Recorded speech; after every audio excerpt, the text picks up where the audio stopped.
Woo woo, we are recording episode 50. 50. 50. I mean, I know when we started this project, we were like, we have to be able to do this for at least a year, which we are doing something big for our 1 year anniversary coming up. But 50 episodes, like, that's a milestone. That's kind of a big deal. I mean, think of how much time we've had to spend together in order to make this happen.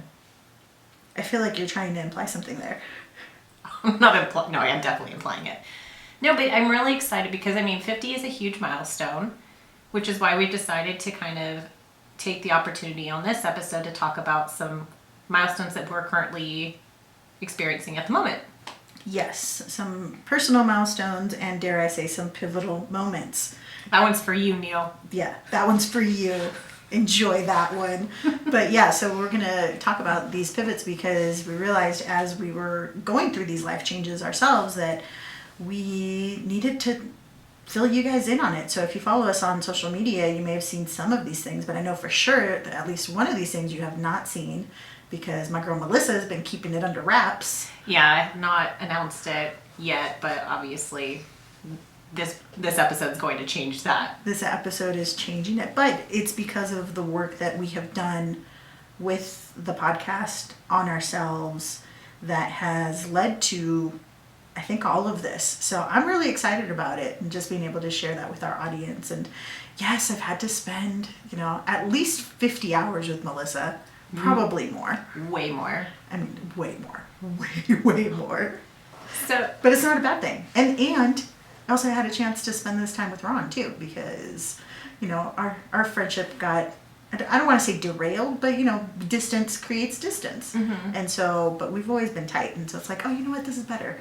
No, I heart Ron. This has been such a fun trip, but I want to dive into these announcements that we have. Let's start off with you. Okay. So let's talk about it. What is going on with Siria Gutierrez? I can't with you. You always say it like that. But yes, so my big announcement is that I am officially a small business owner and have my own law firm, Gutierrez Law, PLLC. It is a boutique holistic law firm here in Las Vegas. And I'm going to be testing out the waters and doing a couple of different things. I have some PI cases that came with me from the change that we'll talk about as one of the pivots that came my way during the last couple months, really.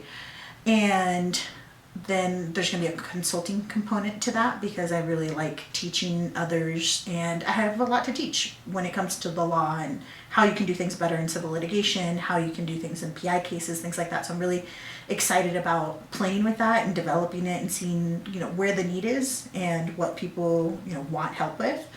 And then, as I've been talking about the coaching business, like that's something that has started to take off as well. So I'm really excited because it's all these different elements of things that I really enjoy, but really I never thought that I would own my own law firm, and here I am. Congratulations. And I like that you brought up the pivots because when we first started, one of the series that we launched were the different types of pivots. And, we talked about them briefly, but now I feel like we're actually living it. So looking at where you are now, especially with Gutierrez Law, yeah. What pivots enabled you to be where you are today? Well, I think it was a combination of things. So when we look at the pivots, right, so we've identified 4 pivots on the show. We identified the intentional pivot, the forced pivot, the life-changing events, and then the natural pivots. I think for me, it was a little bit of the forced / life-changing events pivot.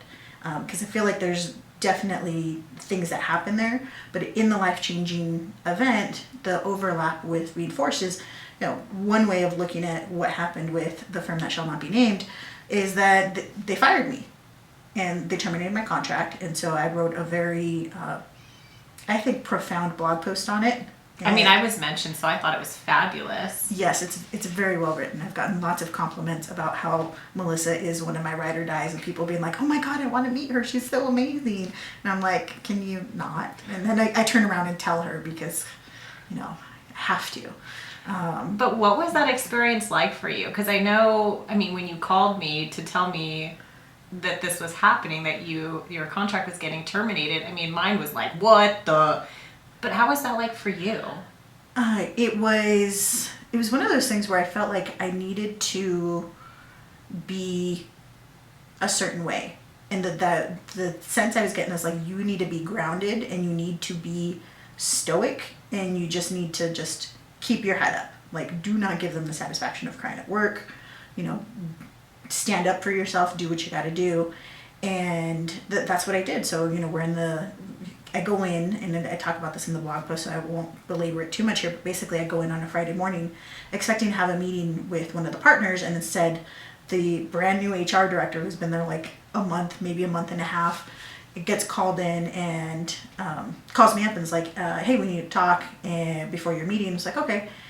And so I went there, and they gave me the option. They're like, well, you can either resign or we're terminating your contract. I was like, yeah, no, I'm not resigning. Like, if you don't want to continue with this, that's fine.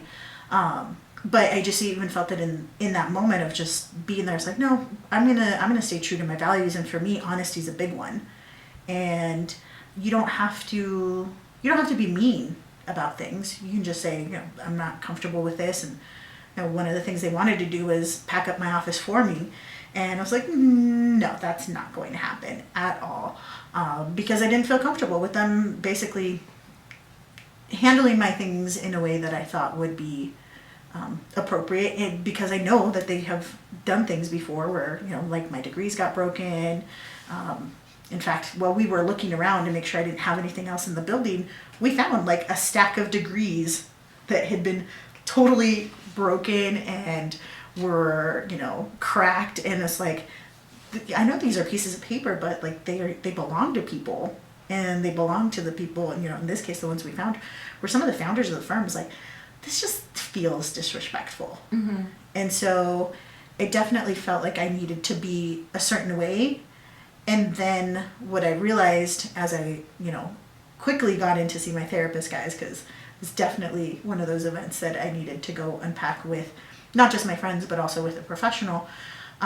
We realized that I was cycling through emotions very quickly.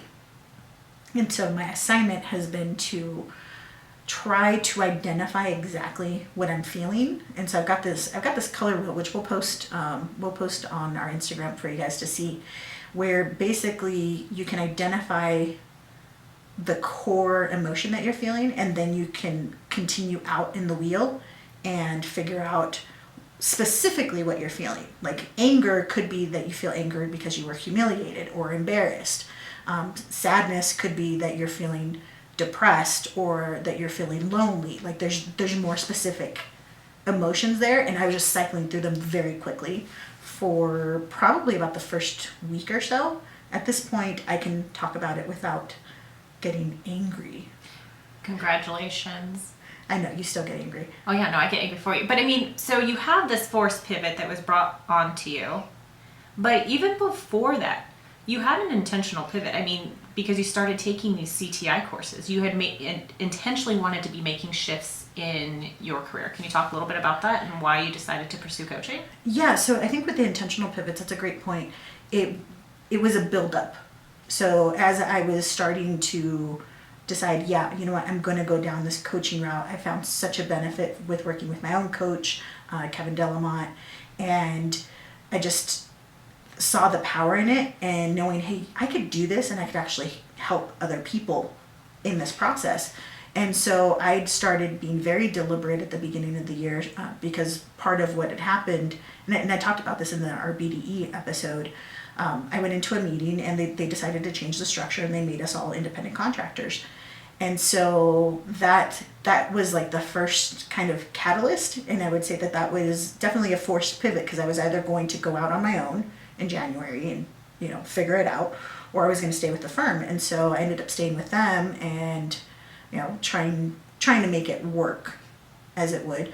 But I also knew here's what I want, and I was making intentional acts. I was taking intentional steps to just work in a way that feels more aligned with me, which is, working to support my life, not, my life being overruled by work, kind of a thing. And so I spent time with that, just, slowly trying to build this bridge. And I kept thinking, what am I building here? Am I, do I want to build like a rope bridge to my new life and just, be able to cut it at the end and be like, peace out, never going back? Or do I want to build something more solid, like the Brooklyn Bridge? And that's really what was coming to me. And the more I thought about it and the more I did some introspection and even some coaching around it, I decided I really want to build a Brooklyn Bridge because I want the ability to bring others with me to where I'm going, where this new life is. And I feel like that life is living my life with choice and abundance, in the land of fulfillment. So that's kind of where all of this coaching stuff comes in, and being able to do that, but really just knowing, what, I'm building a bridge. This isn't a temporary thing. It is going to make its mark, and it is going to continue forward. How has it felt now, having been away from this firm for a month now? It was definitely over a month, just a couple days ago. It's felt good, but the part where I'm feeling, I don't want to say resentment, but just like a little bittersweet, is that I feel like I haven't had some time off. And that's really where my head is, like, I want to take some time off. Like, I came over here to Melissa's house, and that same day it was like, I'm not going to go home to be by myself and deal with this. And so I came over here, and yes, dear listeners, of course we had a couple bottles of champagne.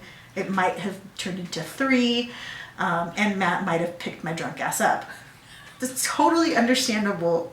And definitely the hangover for like 3 days later was the worst. Yes. So I had that. So I think in that specific moment, I felt the freedom, but then almost immediately I started getting clients calling me, being like, what's going on? Like, as soon as they received the letters. So I felt like I only had a couple of days of space of not being attached to them. And then very quickly it became, people want to be with me. I need to really get things going, and new cases were coming. And like, I'm still getting that, but there was just a lot of movement and things that I'm trying to get into place, like getting my malpractice insurance in place, getting my, what's it called? My trust account, getting just little things, getting my emails, and then doing the notices. So I still feel like there's tentacles attached that I'm trying very hard to cut off as soon as I can, to just be done and really have that clean slate, because I don't feel like I've gotten it completely, because again, it's those tentacles. So at this point, I know that I still want a break and the opportunity of, hey, everything right now is very, I want to say manageable, because it's small, and what I'm doing is going to get bigger. And so even though I know I can build it into this new life that I have of being able to take, like a 10-day vacation, like, oh my God, that sounds amazing. And that's definitely something that I'm going to be building in. I want to take this time in the beginning to be able to have some of that introspection and just give myself that space. What I like about your story is that you've highlighted 2 things. One, a person can experience multiple types of pivots in their life that, kind of lead them down this path. But you also highlighted the fact that it takes time. So yeah, the forced pivot might have happened literally overnight, but some of the other pivots that you are putting into place, like the CTI coaching and all that stuff, that takes time. And so I think that just highlights that changes can be quick, or they can be long lasting and sustainable. So thank you for sharing. Well, thank you for asking. But I feel like it's also something that it wasn't too much of a surprise. And so I think that's something if that... we're being honest, there was writing on the wall. Yeah, I don't think anybody in my immediate circle was surprised by what was going on and how dissatisfied I was. I truly thought it was going to be the other way around. Like, you were going to walk in with like a banker box and be like, deuces, and just like walk out. And it might have gotten to that, but I feel like we were in a game of chicken almost, of like, who's really going to jump? Like, who's really going to do this? And because it was a better situation for me than I think it was for them. And when they realized that, they're like, yeah, we don't like this. So I think the timing may not have been what you had wanted, but in the end, this is definitely the path you had wanted to go down. Yes. Because I often think that when we talked about forced pivots, I know that we talked about the pandemic and everything like that, and that was, kind of seen as a negative, but some, forced pivots can be a good thing as well, as in your situation. Well, that, and I will say that had the pandemic not happened, I wouldn't have done the coaching, because it was an opportunity that came up where they started basically giving free coaching to attorneys and saying, hey, like, let's look at what we can do here. And it was neat, but I finally felt like, oh, here's a community of attorneys that I understand, that are doing similar work and good work in the world. And so I felt that connection. I'd met coaches before through the different networking things, and I was like, yeah, no, I don't think so. I'd done the sample sessions, and yeah, no, again, not feeling it. Like, it just felt like they were trying to sell me too much on something. And when the pandemic came around, I was open to kind of hearing different things and strategies, and now two podcasts and a business owner later, like, and No my big own deal. coach, No big deal. right, and doing my own certification for coaching, like all of that stuff. They love talking about it in the group. Sorry, and Kevin, because they're like, we're never going to let you forget that you like didn't believe in coaching, and now you're becoming a coach. It's like, yeah, I know, because it's true. It's just one of those things where you don't expect it. But I think part of it is also being open to, here's where I'll get a little woo-woo, being open to what the universe is providing for you. It's like you have to be ready and willing to see, if doors aren't opening, those doors aren't meant for you. And if a door closes, it's because it needed to close. This relationship needed to end. And I don't think it was going to make it through the rest of the year. So yeah, no, nobody thought it was going to make it through the end of the year. And so knowing, okay, that door closed, what else is open?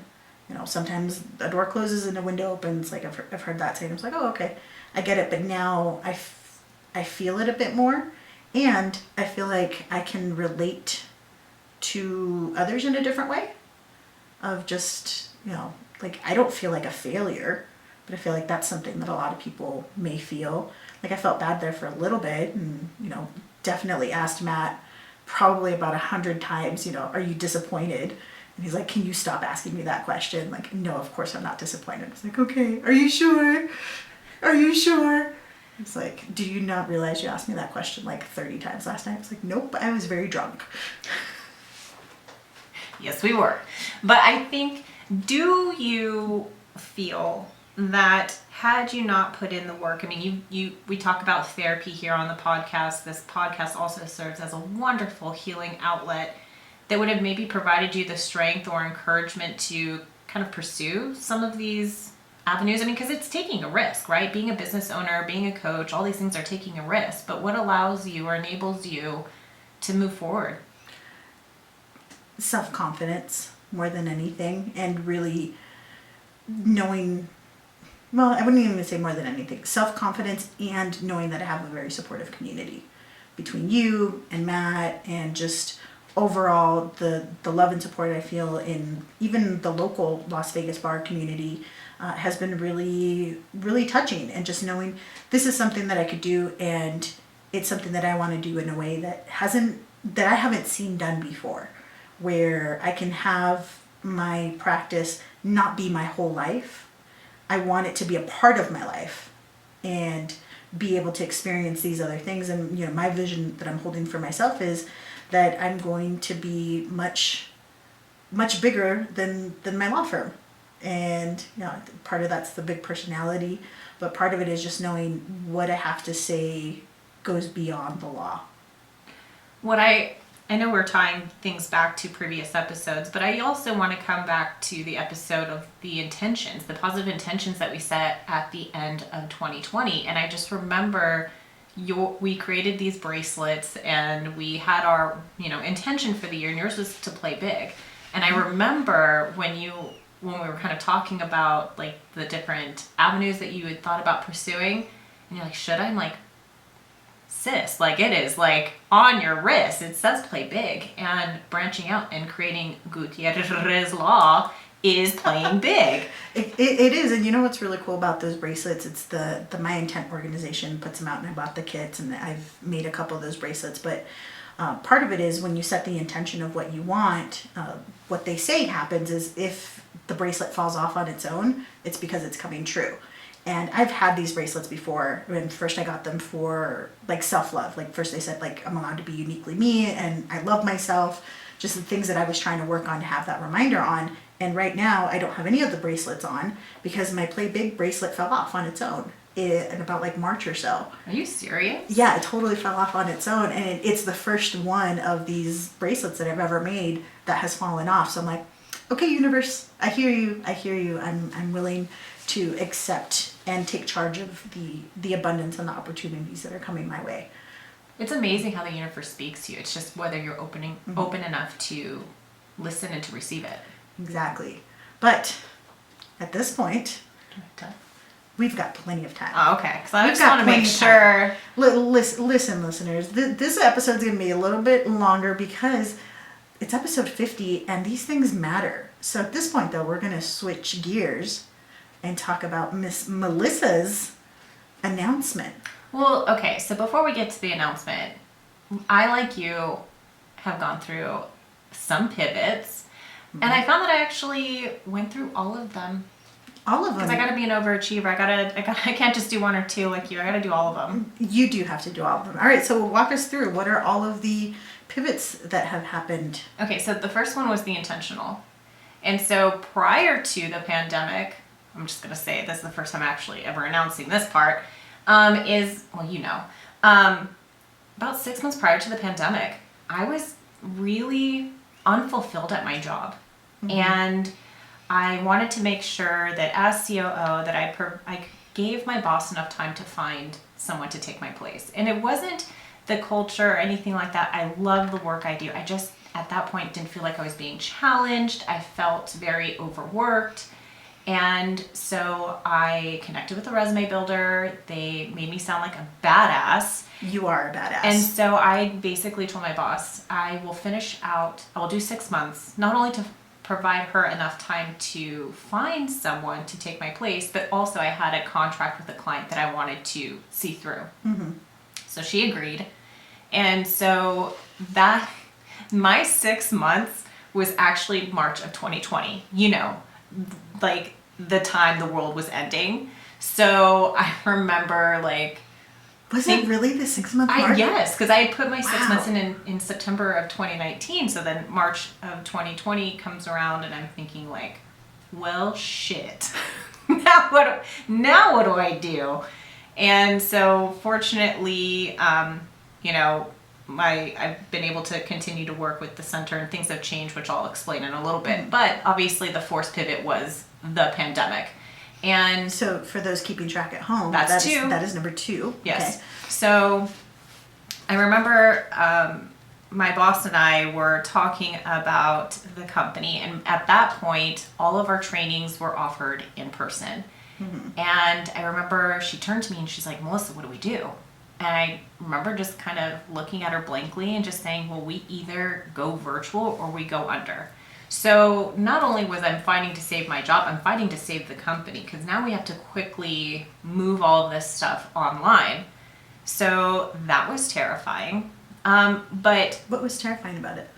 Because I wanted to keep my job and I needed I wanted to find ways to innovate and revolutionize the field that I was in because appreciative inquiry was often primarily delivered in person. I hadn't really seen people deliver it virtually successfully. So that was very scary, but what I later when you look back at things, the pandemic offered a unique opportunity for my career, which I didn't see at the time. Again, and I'll explain this in a little bit. But so the third life event or pivot is the natural evolution. So, as I'm working to move the Center for Appreciative Inquiry to the virtual space, we created this podcast, which has served, as a very wonderful healing outlet coupled with massive amounts of therapy because as I continued on this journey, a lot of people during the pandemic experienced depression and anxiety. I know I did. So even though there were some really low lows, as I continued to work through and heal. I was building my self-worth, I was building my self-awareness, and I was able to start to establish boundaries based on what I wanted and the work that I wanted to do. So I really started to flex this boundary muscle that I was developing. Yeah, you did. When it came to the projects I was taking on. So I found that I was actually starting to really enjoy the work that I was doing.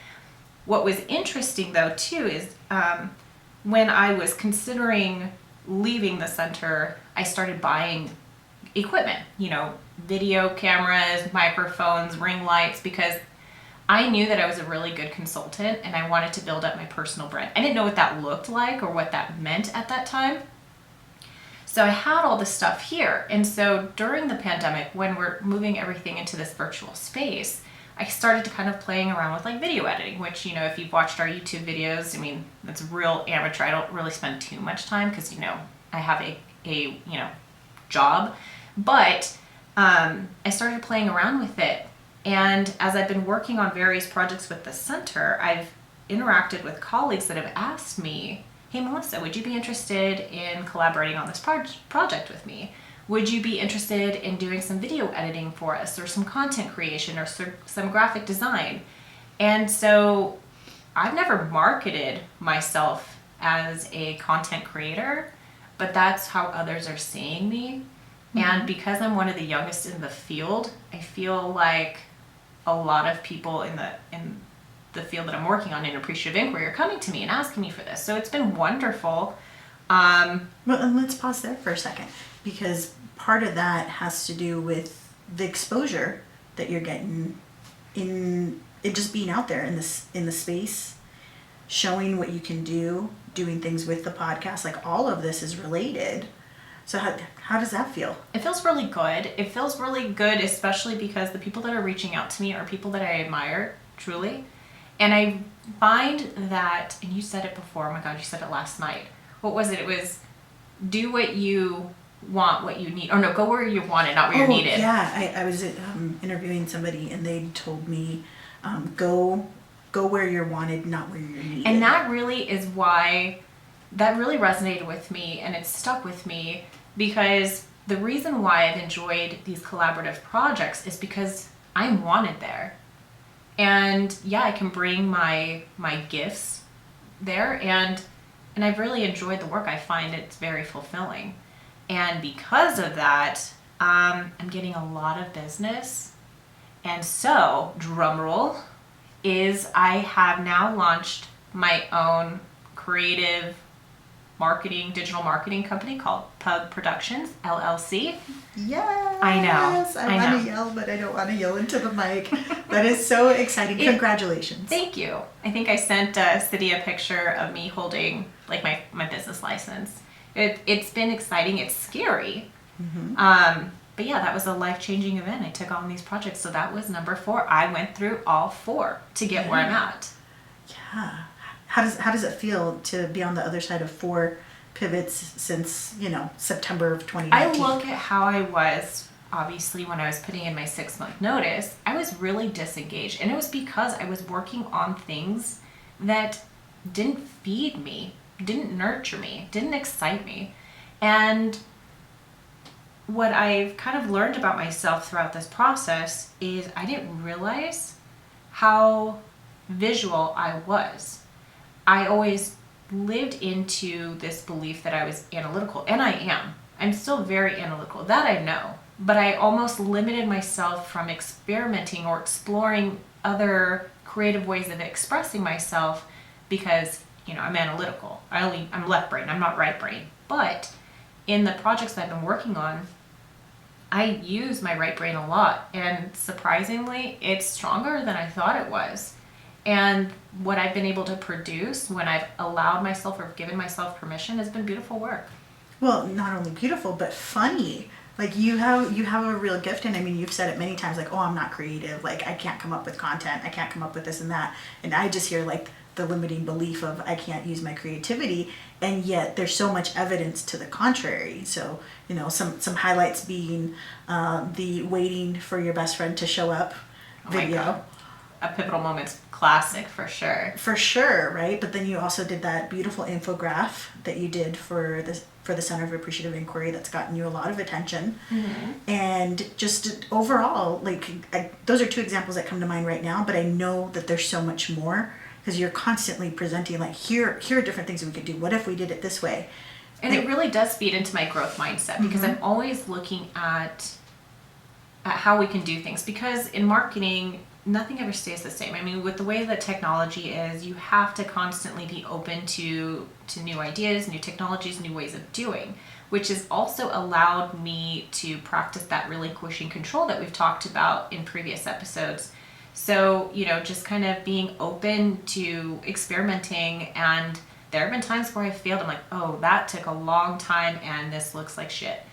But what I love the most is when I'm able to give a finished product back and people were like, wow, this is better than what I could have imagined. And that's what makes it all worthwhile to me. I feel like I'm giving back to the world, to the teams that I'm working with, and that makes me feel good. Yeah.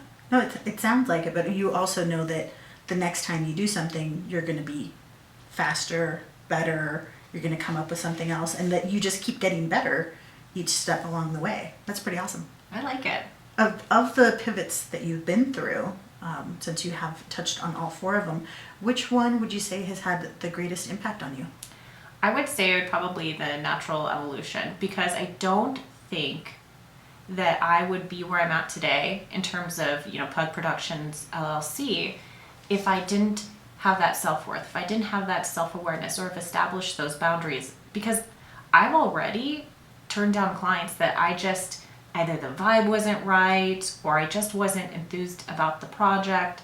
And that's really growth, because before, as a people pleaser, I would want to just take on clients regardless if the project was going to give me energy or not. So I think the podcast, coupled with therapy, coupled with the hard work that I've done, have really allowed me to shape where I want to go in life, has allowed me to take on projects that are in alignment with my values, and I'm so much happier as a result of that. Yeah, that's awesome. Tell us about Pug Productions. What is your vision? Oh my gosh, girl, I'm still working on that because I do a little bit of everything. So I do digital creation that includes video, social media posts, voiceovers, all of that. So it's kind of, it's still so new. Honestly, the reason why I created it so quickly was because I just completed a job and mama's got to get paid. So I needed to set up it. So I'm still focusing on it. I'm still creating content for the website that I've yet to publish. I hope to do that here within the next few weeks. So hopefully I'll have more details for everybody, but right now it's still just kind of evolving. Yeah, but I mean, we're both in this stage, right, where we get to create what we want and the life that we want. So, I mean, somewhere in there's a vision that you have for Pug Productions of where it could go. I know I have a vision for Gutierrez Law. Well, I'm building a media empire, so... There you go. It's a media empire, everyone. And Pivotal Moments is part of this media empire. Oh, absolutely. But along with our spin-off, Lawyered with Siria. That's right. I like that plug. But do you ever find it to be funny that friends, like especially close friends, like sisters, but it's like that you go through this like similar things at the same time, whether it's a breakup or relationship issues or I don't know, life-changing events or starting a business. You kind of like go through life at similar points. Do you notice that? We do, and I certainly do notice that one of the first podcasts that I started listening to was Happier with Gretchen, and her sister Elizabeth Kraft has her own podcast called Happier in Hollywood, and on that one they talk about how people succeed in groups and that they've seen writers' rooms elevate and continue to become like showrunners at about the same time, and producing these amazing television shows. And so I just had that stuck in my head, like people succeed in groups.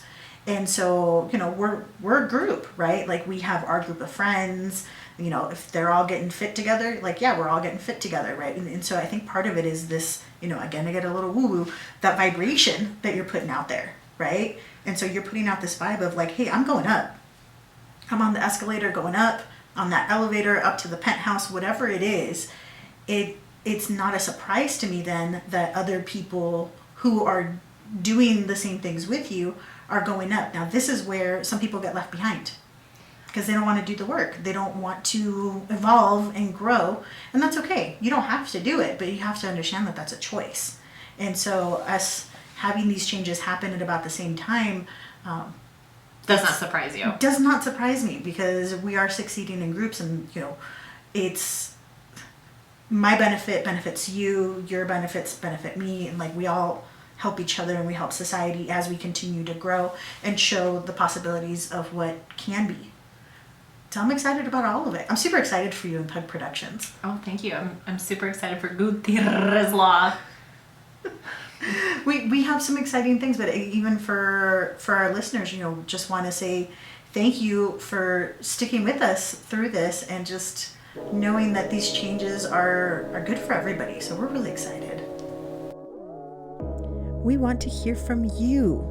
What types of pivots have you experienced recently? Let us know on our Instagram page, Pivotal Moments HQ. We want to thank our producer and music director, Ron Johnson. This has been an Astronomicus DMR production. Thank you for listening, and remember, it's never too late and you're right on time.